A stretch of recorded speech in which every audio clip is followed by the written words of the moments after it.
Of all the kinds of games I played while growing up, I've always been a huge fan of 3D platformers. Ever since a young age, I've been super attached to games like Crash, Spyro, Tiny Tasmanian Tiger, Mario Sunshine, and probably others as well, maybe, I don't know. For whatever reason, it seems to be the only genre that I just don't get bored of. Something about jumping on platforms, collecting 300 of a certain thing and exchanging that for one thing at the end of the level, defeating giant carrots and cauliflower men, I don't know, it just works for me, I don't know what it is. Man, back in the day as I played games like Banjo-Kazooie and Donkey Kong Country, I couldn't help but wonder about what happened to Rare. What were once the pioneers of the N64 were now put onto making games like Connect sports games and Sea of Thieves, which doesn't look too bad, honestly, it looks alright, but for a company like Rare, you kind of know they could do a bit better than this. But I mean, you know, nowadays we all know the story between Rare and Microsoft. I'm not going to go through that with you now because chances are you already know it, but I'm lying, the guys behind Banjo teamed up, made a new studio and made a new game called Yooka-Laylee. So was it the return to form that the genre needed,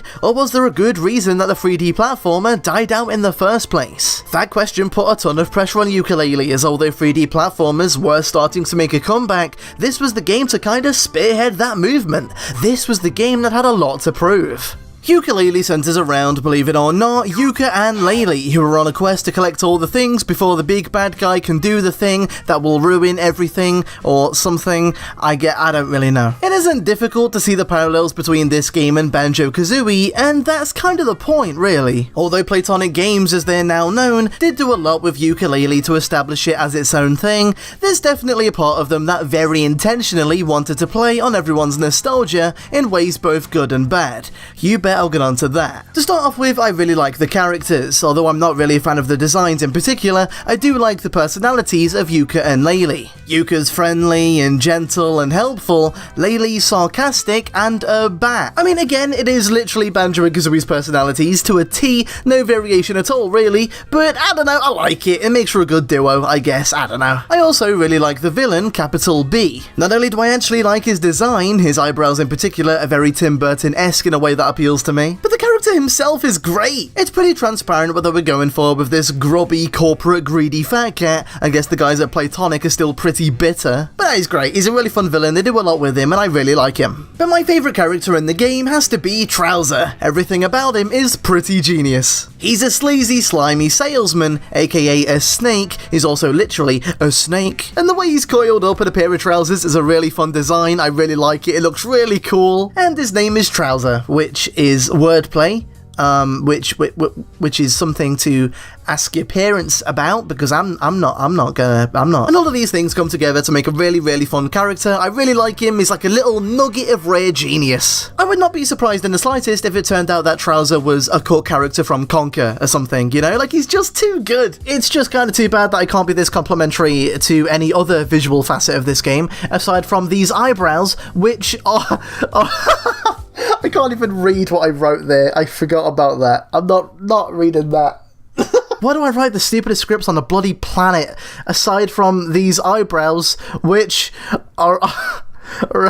Speaking of not being able to compliment any other visual whatever it was I just said, let's get on to the levels and why I don't like some of them. This would be a good time to mention that I'm not a fan of every Rare game. Although I do think Banjo-Kazooie is really good, I'm not really a fan of where Banjo-Tooie went, or Donkey Kong 64 as another example. I like having big worlds to explore, I mean it feels like I'm on an adventure, but I like that to some extent, and I do feel as though some of Rare's games overstep that mark. I'd go from having no clue where the first level is to eventually finding the first level but then having no clue where to go first, and then I'd kind of find an objective but then have no clue how to solve it, but before I figure out how to solve it I find 3 more objectives, all of which I also don't know how to solve. To put it simply, I'd spend a lot of time in Banjo-Tooie and DK64 just not really having a clue, which I do acknowledge can be a good thing, but these games don't really make me feel compelled to explore or discover. I just feel lost in an ocean of confusion and frustration, whereas Whereas on the other hand, Banjo-Kazooie did compel me to explore and discover, and it all felt organic and natural, and I liked it. Does it make sense to use the words organic and natural there?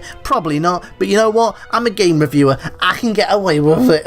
And unfortunately, this kind of design philosophy seems to be where Yooka-Laylee took the most pages from. Yooka-Laylee consists of 5 worlds and a hub world, which might not sound like much, but those 5 levels are incredibly big. But they don't really do that much to justify their size or really their layout. It's a very weird thing to explain, but Yooka-Laylee oftentimes feels as though it was procedurally generated. Levels like Treble Stack Tropics felt pretty cohesive and fun to explore, but levels like Moody Maze Marsh and Galleon Galaxy are just huge levels made up of tiny islands splayed out at random. I just don't really feel as though I'm exploring a fun, living, breathing, lively world as much as I do a template in a level editor. A level editor with drag and drop NPCs that don't match the scenery. Even the collectibles feel like they're placed by some kind of random algorithm, instead of using them as a kind of pathway to guide the player throughout the level, which is kind of what they should be. The quills and Yooka-Laylee are hidden out the way, off on their own in really weird places. I mean, despite that, the levels still look great.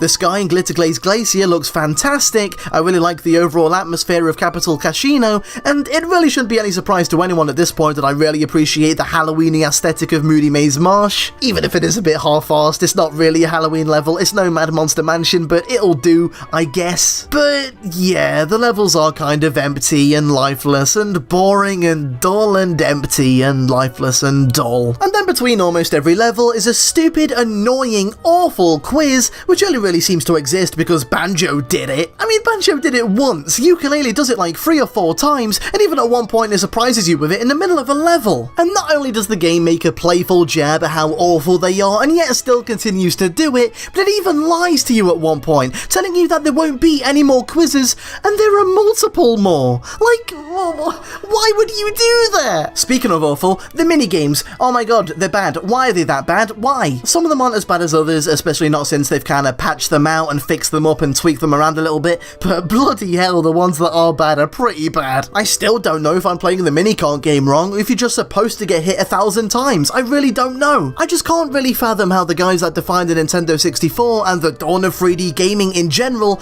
are now doing this. I mean, you know, I do know why. It's because they favoured the nostalgia of Donkey Kong's minecart levels over the possibility of thinking, yeah, maybe this isn't working out, maybe let's kind of cut this from the game because it's not really fitting. Another thing I don't like is how the game opens. In direct contrast to what they expertly did in Banjo-Kazooie, Yooka-Laylee opens up with a 20-minute tutorial that you can't skip. Now, you might not really notice it on your first playthrough or really have that much of a problem with it, but when you already know how to play the game and you can't tell Trouser to shut up and get on with it like you could Bottles, it really starts to show. Kinda wish you played the nostalgia card here and copied that nugget of wisdom, guys. Also, the power bar meter thing as well. Don't know why it's there. Using abilities such as rolling around, flying, or really almost anything in the game depletes this bar, and when it empties out, you either have to collect butterflies to refill it, or just wait for it to refill. And we all know that waiting's fun, right, guys? I mean, you know, like Banjo-Kazooie put a currency on flying around because, yeah, you don't want to exploit that in a game, you know, it makes sense. Plus, maybe not every level was designed with flying around in mind, and maybe it was to do with the N64 limitations, I don't know. There's a lot of reasons for why they did it the way they did. But rolling around shouldn't be that limited. There's a very good reason why Mario Odyssey lets you roll around environments in very much the same way without any kind of power meter. Because it's fun. Even if for whatever reason it breaks the game, it's still fun. And you're clearly not above mechanics that break the game because the flying ability that you unlock near the end of the game breaks the game. But it's fun, so who cares, right? I don't know, come on Yooka-Laylee. A game like this shouldn't have such a strict stamina bar on something like rolling. Ease up a little bit. Alright, so apparently, despite the fact that I've already written about 1,000 things that I don't like about this game, I managed to forget one of the biggest, most important ones, the concept of expanding worlds. Much like Banjo-Kazooie, you can use pages to unlock a new level, but if you have more pages, you can use those to expand the level, which essentially triples it in size, giving you more to do, more to collect, more places to see, and more people to talk to, or whatever. And what this essentially means is that you can essentially explore every level twice. You can play through the first level, collect everything that you can, and move on, and then, you know, near the end of the game, it's like, oh, look at that, I can explore level 1 all over again like it's a brand new level. At the time, I thought that was a really cool idea because I've not seen a 3D platformer do that before, but I actually don't really like it, because exploring a level that you haven't expanded yet feels like a half-complete, unfinished level, you know? Like, Tribal Stack Tropics is a great example of this. There's a temple in that level that takes a little while to get to the top of, but you won't realise until you've gotten to the top, oh, there's nothing here. I guess I've got to expand this level to, you know, get something to appear. Okay, that was a waste of time. Oh, what's over here? Oh, a dead end. That was a waste of time. Okay, I guess I'll come back here, but I've expanded it. Oh, okay. And in a game that's all about exploring and discovery, a mechanic like that only makes me feel hesitant to explore in case it leads me to a dead end, which is probably not the feeling they were going for. I would just rather have the entire level at once, if that's alright. I'd rather not have to unlock it in sections, because that's kind of infuriating, really. Also, I really hate engaging with any enemy in this game because they're all incredibly annoying and they explode when they die, which hurts you, which is really annoying. The camera isn't always cooperative and there's slight stuttering and performance issues too, but I'm running out of energy talking about this stupid game, so there you are. Those are problems too. I guess I am done now with problems, I promise. But regardless of everything else, when it gets right down to it, the actual platforming is pretty fun. The controls are tight and responsive, it's fun to roll and fly around like I said. The first level at least is pretty good. I think Yooka-Laylee has a lot of paranoia about it. One half of the game is trying to make the case that games like this can and should still exist, and I do think they succeeded in making that point. But the other half of the game seems very nervous that this right here is not enough. It's boring. So add minigames, add transformations, add 3 new abilities in every level that requires you to backtrack to every world multiple times if you want to collect everything. Throw in a quiz or 6 to keep things fresh. All of these things don't keep it fresh. If anything, they kind of bog it down a bit. I mean, I'm not saying I'm anti-variety, of course I'm not. I mean, half the things I just said are things that banjo-kazooie do as well. But I do think this is one of those cases where it would have done them well to just kind of focus on this, you know? Less of this every 3 seconds, more of this. Because it's this that we remember so fondly. It's this that made me want to buy this game in the first place. And for a game that's so reliant on nostalgia and playing to my sentimentality, it oftentimes seems so confused as to exactly what they did right in the first place. Yooka-Laylee definitely feels a bit misguided. It feels rough around the edges, and regardless of everything I said, it still somehow manages to feel empty. It does have a lot going for it. I mean, the characters are fun, the game looks great, and the soundtrack is bloody fantastic. But when 90% of the game is so stunningly mediocre, it kind of brings everything else down with it. From playing through the game again for the sake of this review, I've now more or less beaten the game about 5 times, so I've definitely come to spend a lot of time with Yooka-Laylee, and every time I was able to appreciate it a little bit more. But ultimately, I'm not able to convince myself that it's any more than just an average game. I'm confident that Playtonic has what it takes to make a fantastic game. Yooka-Laylee certainly has the foundations for it, but they definitely have a lot of room to grow in order to return to what they once were.